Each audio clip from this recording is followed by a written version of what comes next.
ఇది అధికారుల పరిధిని తుంగలో తొక్కడమే. కార్యనిర్వాహక వ్యవస్థ జడ్జిగా వ్యవహరిస్తే కోర్టుల జోక్యం తప్పదు. బుల్డోజర్ న్యాయంపై సీజేఐ జస్టిస్ బిఆర్ గవాయ్ ఆగ్రహం.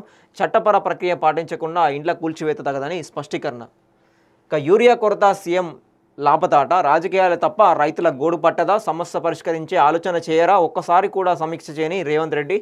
వ్యవసాయ మంత్రికి భారం వదిలేశారా? సీఎం తీరుపై ఉన్నతాధికారుల అసంతృప్తి అట. 52వసారి ఢిల్లీకి సీఎం. ఫిరాయింపులపై న్యాయసలహా కోసమేనా? బాబు మోదీ ఎత్తులు ప్రాణహిత ఇంద్రావతి నదులకు ఎసరు. సన్నాయి నొక్కులు నొక్కుతున్న రేవంత్ సర్కారు. ప్రాణహితలో 300 రోజులు నికర ప్రవాహాలు. ఇంద్రావతి నదిలోనూ ఇంచుమించు అదే పరిస్థితి. గోదావరి జలాల్లో ప్రధాన భాగం ఆ రెండింటిదే. వాటిని కొల్లగొట్టేందుకు ఏపీ కేంద్రం ప్రణాళికలు. ఓబీసీ లింకు మర్మం ఇదే. అందుకే కాళేశ్వరంపై కక్ష అంట. ఆదివాసీ బాలికపై గ్యాంగ్ రేప్ అంట. ఆటో ఎక్కగానే మత్తుమందు కలిపిన కూల్ డ్రింక్ ఇచ్చిన డ్రైవర్ అట. మరో ఇద్దరట. స్పృహ కోల్పోయాక ముగ్గురు కలిసి లైంగిక దాడి. ఛత్తీస్గఢ్ ఏపీ సరిహద్దు ప్రాంతంలో ఘటన. శుక్రవారం రాత్రంతా ఆటోలో తిప్పిన నిందితులు.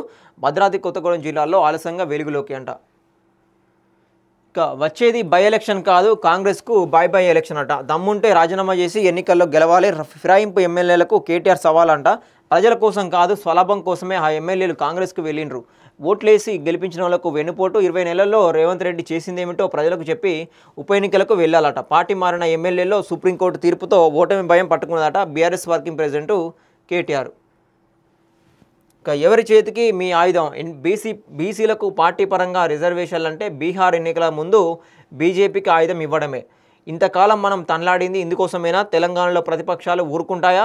రాహుల్తో చెప్పిందేమిటి, చేస్తున్నదేమిటి? ప్రభుత్వం పరంగా అని ఇన్నాళ్ళు ఊరిస్తూ వచ్చి ఇప్పుడు పార్టీ పరంగా అంటే బీసీలు వింటారా?